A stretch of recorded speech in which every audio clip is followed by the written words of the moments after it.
ആരോരും അറിയാതെ അവർ നടത്തുന്ന ആ രാത്രിയാത്ര നല്ലതിലേക്കായിരിക്കുമോ? അസുരവിത്ത് എന്ന നോവലിൻ്റെ 19-ാം ഭാഗത്തിലേക്കാണ് നമ്മൾ പ്രവേശിക്കാൻ പോകുന്നത്.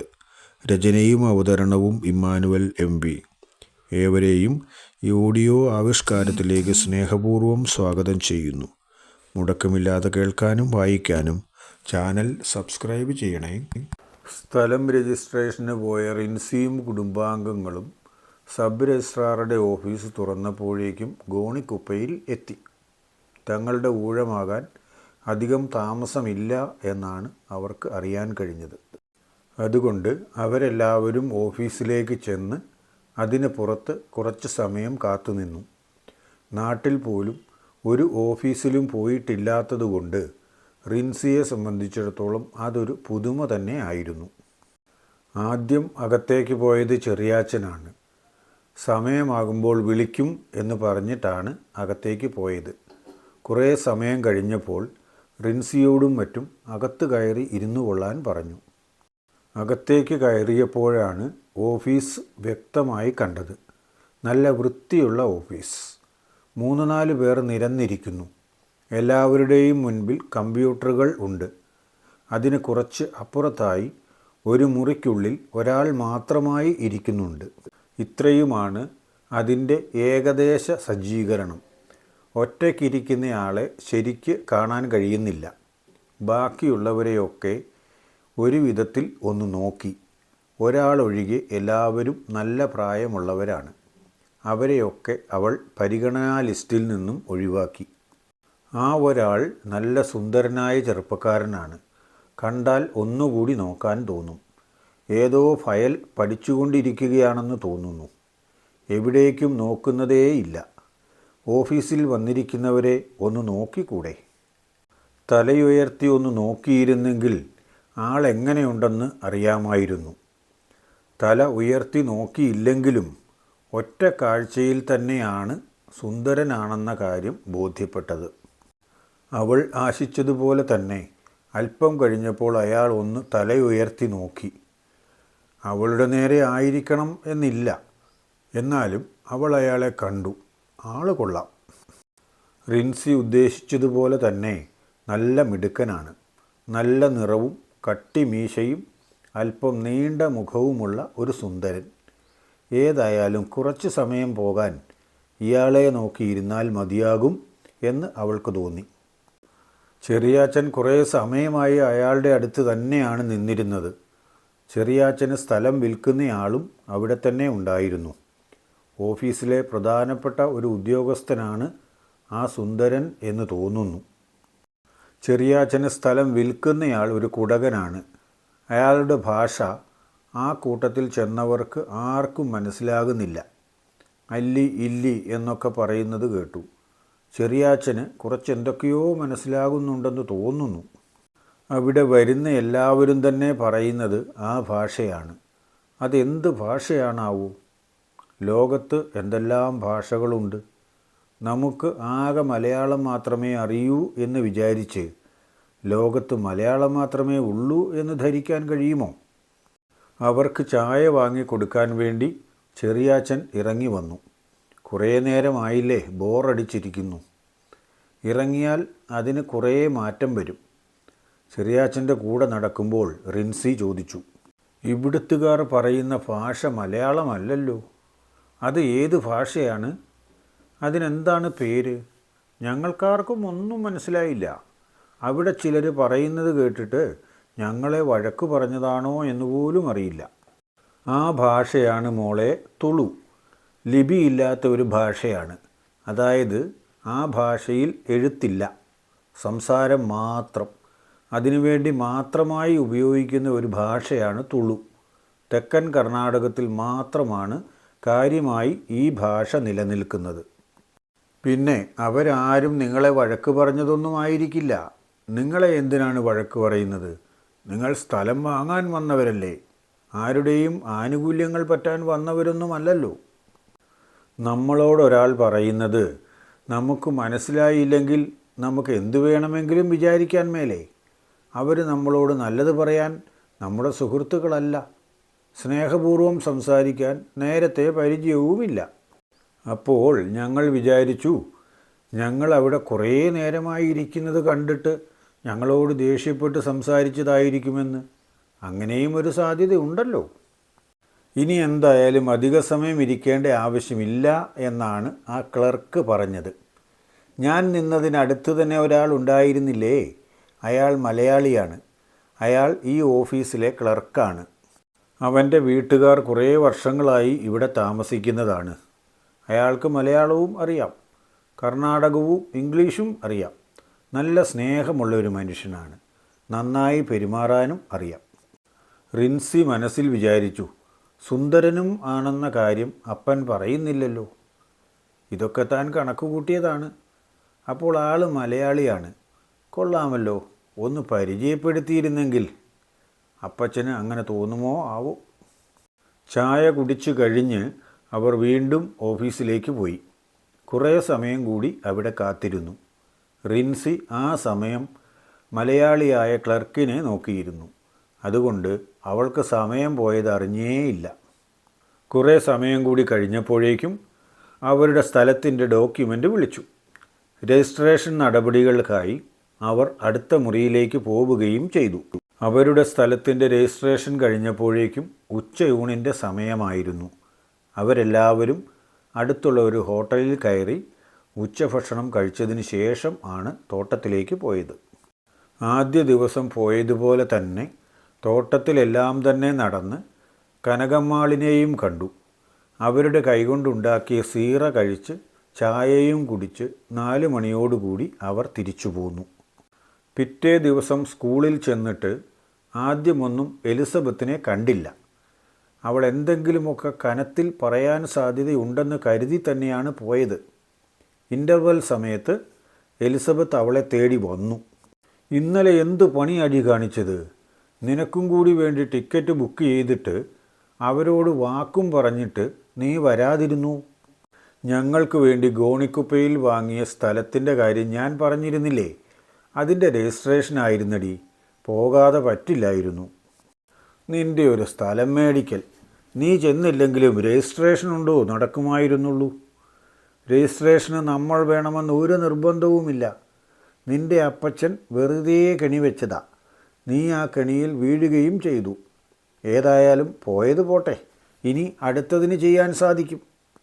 അപ്പച്ചൻ ഈ കാര്യം അറിഞ്ഞിട്ട് പോലുമില്ലല്ലോ. പിന്നെ എങ്ങനെയാണ് അപ്പച്ചൻ ഇതിന് പാര വയ്ക്കുക? നമ്മളുടെ ഇവിടുത്തെ നിയമപ്രകാരം രജിസ്ട്രേഷന് നമ്മൾ ചെല്ലണമെന്നില്ല. ആ നിയമമല്ല കർണാടകത്തിലുള്ളത്. അവിടെ സ്ഥലം രജിസ്ട്രേഷന് നമ്മൾ തന്നെ ചെല്ലണം. അല്ലെങ്കിൽ രജിസ്ട്രേഷൻ നടക്കില്ല. അത്ര തന്നെ. നീ വിചാരിക്കുന്നത് പോലെ ആരും ആരുടെയും യാത്ര മുടക്കിയതല്ല. ഏതായാലും ഞങ്ങളെല്ലാവരും വേറൊരു പദ്ധതി ആലോചിച്ചിട്ടുണ്ട്.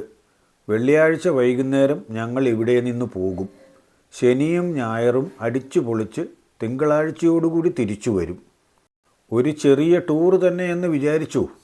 നിന്നെ ഏതായാലും അതിനെ വിളിക്കുന്നില്ല.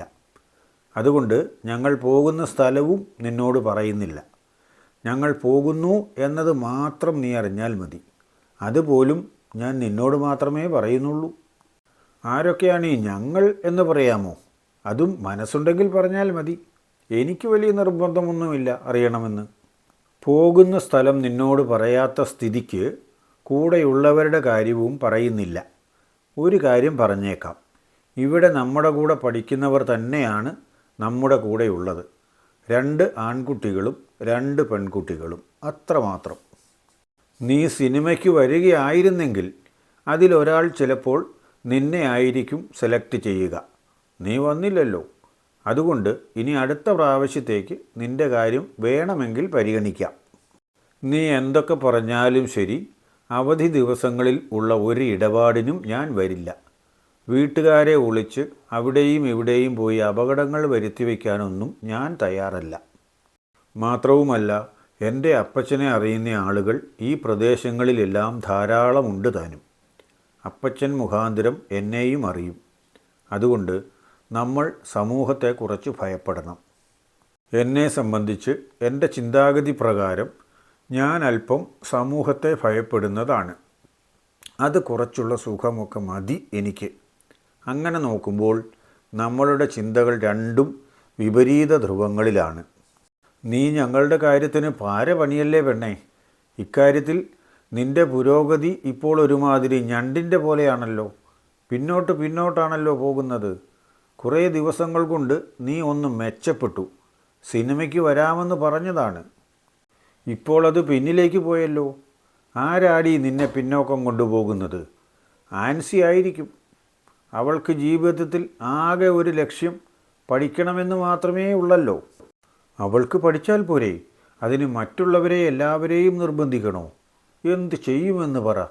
മര്യാദയ്ക്കൊന്ന് കറങ്ങി നടക്കാനും സമ്മതിക്കില്ല ചില നശൂലങ്ങൾ. ഒന്നും അറിയാത്ത പാവം ആൻസിയെ പറയണ്ട. ഞാൻ ഒറ്റയ്ക്കെടുത്ത തീരുമാനമാണ്. അതിലവൾ അറിഞ്ഞിട്ടില്ല. യാതൊരു വിവരവും. പിന്നെന്തിനാണ് പാവത്തിനെ കുറ്റം പറയുന്നത്? അവൾ അവളുടെ പഠനവുമായി മുന്നോട്ട് പോയിക്കൊള്ളില്ലേ? നിനക്കറിയാത്തതുകൊണ്ടല്ലേ. നമ്മുടെ സാഹചര്യമല്ല അവൾക്ക്. നമുക്കൊക്കെ മാതാപിതാക്കൾ പണം തന്നാണ് പഠിപ്പിക്കുന്നത്. എന്നാൽ അവളെ പഠിപ്പിക്കുന്നത് മറ്റു സംഘടനകളാണ്. അതുകൊണ്ട് തന്നെ അവൾക്ക് പഠനത്തിൽ ശ്രദ്ധ കേന്ദ്രീകരിക്കാതിരിക്കാൻ കഴിയില്ല. നീ എന്ത് വിചാരിച്ചാലും വേണ്ടില്ല, അവളെ കുറ്റം പറയാൻ ഞാൻ സമ്മതിക്കില്ല. ഇനി നീ കുറ്റം പറയുകയാണെങ്കിൽ അത് കേൾക്കാൻ ഞാൻ നിൽക്കില്ല. അതെനിക്കിഷ്ടമില്ല, അത്ര തന്നെ. റിൻസിക്ക് പരിഭവം വന്നു എന്ന് തോന്നിയപ്പോൾ എലിസബത്ത് പറയുന്നത് നിർത്തി. അവരുടെ യാത്രയെക്കുറിച്ചൊക്കെ കുറച്ചുകൂടി വീമ്പ് പറഞ്ഞതിന് ശേഷം അന്ന് അവിടെ നിന്നും പിരിഞ്ഞു. എന്നാലും അവരെവിടെയായിരിക്കും പോകുന്നത്? 2 ദിവസത്തേക്കല്ലേ ഉള്ളൂ. എന്നാലും വീട്ടിലോ സ്കൂളിലോ അറിയാതെ 2 ദിവസത്തേക്ക് മറ്റാരുടെയൊക്കെയോ കൂടെ പോയി താമസിക്കുക, അത് എന്തുമാത്രം അപകടകരമാണെന്ന് ചിന്തിക്കാനുള്ള ബോധം ഇവൾക്കൊന്നും ഇല്ലല്ലോ. എന്തു ചെയ്യാം? അറിവുണ്ടായി എന്നതുകൊണ്ട് തിരിച്ചറിവും ബോധവും ഉണ്ടാകണമെന്നുണ്ടോ? അറിയാത്ത പിള്ള ചൊറിയുമ്പോഴല്ലേ അറിയൂ. ആ വെള്ളിയാഴ്ച തന്നെ എലിസബത്തും അവളുടെ ഏറ്റവും അടുത്ത കൂട്ടുകാരി എവ്ലിനും 2 ആൺകുട്ടികൾ അരുണും അശോകും കൂടി രാത്രി വണ്ടിക്ക് മൈസൂറിന് പുറപ്പെട്ടു. താമസ സ്ഥലത്തു നിന്നും വീട്ടിലേക്കെന്നും പറഞ്ഞാണ് പോയത്. അവർ പോകുന്ന വിവരം അറിഞ്ഞത് റിൻസി മാത്രമേ ഉള്ളൂ. എന്നാൽ അവർ എങ്ങോട്ടാണ് പോകുന്നത് എന്ന് അവർ 4 പേർ മാത്രമേ അറിഞ്ഞിട്ടുള്ളൂ. അവർ മാനന്തവാടിയിൽ നിന്നും ബസ്സിൽ പല സീറ്റുകളിലായി കയറിയിരുന്നു. ആർക്കും സംശയം തോന്നാത്ത രീതിയിൽ കൽപ്പറ്റയ്ക്കാണ് പോയത്. ആരെങ്കിലും ശ്രദ്ധിക്കുന്നുണ്ടെങ്കിൽ തന്നെ എലിസബത്തിന് പോകേണ്ടത് കോഴിക്കോടിനുള്ള ബസ്സിൽ തന്നെയാണല്ലോ. അതുകൊണ്ട് അവൾക്ക് വീട്ടിലേക്ക് പോകാൻ വേണ്ടി തന്നെ അവൾ കയറി എന്ന് വിചാരിക്കും. എവ്ലിനും പോകേണ്ടത് അങ്ങോട്ടേക്ക് തന്നെ. ആ കാര്യത്തിലും ആരും സംശയിക്കാനില്ല. കൽപ്പറ്റയിൽ വെച്ച് 4 പേരും സന്ധിച്ചു. കൽപ്പറ്റ ബസ് സ്റ്റാൻഡിൽ കാത്തിരുന്ന അവർ കോഴിക്കോട് നിന്നും വന്ന മൈസൂർ ബസ്സിന് കയറി മൈസൂരിലേക്ക് പോയി. മൈസൂർ ബസ്സിൽ കയറിയപ്പോൾ മുതൽ ഒരാൺകുട്ടിയും ഒരു പെൺകുട്ടിയും എന്ന രീതിയിൽ ഒരുമിച്ച് ചേർന്നിരുന്ന് തന്നെയാണ് യാത്ര തുടർന്നത്. ബത്തേരിയും കഴിഞ്ഞ് മുത്തങ്ങ ചെക്ക് പോസ്റ്റിലെ ചെക്കിങ്ങും കഴിഞ്ഞ് മുന്നോട്ട് നീങ്ങിയപ്പോഴേക്കും തണുപ്പ് വാഹനത്തിനുള്ളിലേക്ക് അരിച്ചു കയറി തുടങ്ങി. യാത്രക്കാരെല്ലാവരും തന്നെ ഉറക്കമാവുകയും ചെയ്തു. ഒരു ആൺകുട്ടിയുടെ കൂടെ അവൻ്റെ ശരീരത്തിൻ്റെ ചൂട് അനുഭവിച്ച് ഇതുപോലൊരു രാത്രി യാത്രയിലാണെങ്കിൽ പോലും ചേർന്നിരിക്കുന്നത് എലിസബത്തിൻ്റെ ജീവിതത്തിൽ ആദ്യമാണ്. സിനിമാ തിയേറ്ററിലോ ബസ് സ്റ്റാൻഡിലോ ഒക്കെ ചേർന്നിരുന്നിട്ടുണ്ടെങ്കിൽ പോലും ഇത്രയും സ്വതന്ത്രമായി അരുണിൻ്റെ കൂടെ ചേർന്നിരുന്നു പോയിട്ടില്ല. അവൻ്റെ ശരീരം തൻ്റെ ശരീരത്തോട് ഒട്ടിച്ചേർന്നാണ് ഇരിക്കുന്നത്. ബസ്സിൻ്റെ ചലനങ്ങൾക്കൊത്ത് തൻ്റെ ശരീരത്തിൻ്റെ നിമ്നോന്നതങ്ങൾ അവൻ്റെ ഉറച്ച ശരീരത്തിൽ സ്പർശിച്ചുകൊണ്ടുള്ള യാത്ര എലിസബത്ത് ശരിക്കും ആസ്വദിച്ചു. സീറ്റിൽ ചാരിക്കിടന്നപ്പോൾ തന്നെ അരുൺ ഉറങ്ങിയിരുന്നു. അവൻ സാധാരണഗതിയിൽ ഹോസ്റ്റലിൽ ഉറങ്ങുകയാണെങ്കിൽ റൂംമേറ്റിൻ്റെ ശരീരത്തിലേക്ക് കൈകൾ കയറ്റിവെച്ച് ആണ് കിടന്നുറങ്ങുക. അതുപോലെ അവൻ എലിസബത്തിൻ്റെ ശരീരത്തിലേക്ക് കൈവച്ച് കെട്ടിപ്പിടിച്ച് കിടന്നുറങ്ങി. അവൾക്കതിൽ എതിർപ്പില്ലായിരുന്നു. അതുകൊണ്ട് ആ കൈകൾ അവിടെ ഇരുന്നു കൊള്ളട്ടെ എന്നവൾ വിചാരിച്ചു. എലിസബത്തിന് ഒട്ടും തന്നെ ഉറക്കം വന്നില്ല. അവളുടെ ശരീരം ഒരു പ്രത്യേക സുഖത്തിലായിരുന്നു. ജീവിതത്തിൽ ആദ്യമായി അനുഭവിച്ച ആ സ്പർശന സുഖം. ഇതിന് തന്നെ ഇത്രയേറെ മാന്ത്രിക ശക്തി ഉണ്ടല്ലോ. അപ്പോൾ പിന്നെ ഇതിലും കൂടുതൽ എന്തെങ്കിലുമൊക്കെ അനുഭവിക്കാനുണ്ടെങ്കിൽ തീർച്ചയായും അതും അനുഭവിക്കേണ്ടതല്ലേ? അതും എത്രയും വേഗം തന്നെ, കഴിയുമെങ്കിൽ ഈ യാത്രയിൽ തന്നെ. അപ്പോഴേക്കും അവർ കയറിയ ബസ് മൈസൂർ ബസ് സ്റ്റാൻഡിലേക്ക് കയറുകയായിരുന്നു. ഇനി അവരുടെ പദ്ധതി എന്തായിരിക്കും?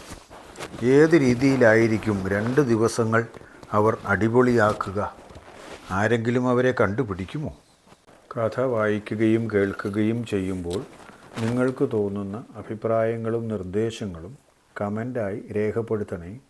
ഇഷ്ടമായെങ്കിൽ ലൈക്ക് ചെയ്യാനും കൂട്ടുകാർക്കും ബന്ധുക്കൾക്കുമൊക്കെ ഷെയർ ചെയ്ത് കൊടുക്കാനും മറക്കല്ലേ. കഥയുടെ ഓരോരോ ഭാഗങ്ങൾ അവരും കൂടി കേൾക്കട്ടെ എന്ന്. ലൈക്കും ഷെയറും ഒക്കെ ചെയ്താൽ യൂട്യൂബ് ഈ കഥ കൂടുതൽ പേരിലേക്ക് എത്തിക്കുമെന്നാണ് അറിയാൻ കഴിഞ്ഞത്. അതും നല്ല കാര്യമാണല്ലോ. അടുത്ത ഭാഗം നാളെ തന്നെ പോസ്റ്റ് ചെയ്യും. ഉച്ച കഴിഞ്ഞ് 2:30 തന്നെ. എല്ലാവർക്കും നല്ലത് വരട്ടെ. ഓക്കേ.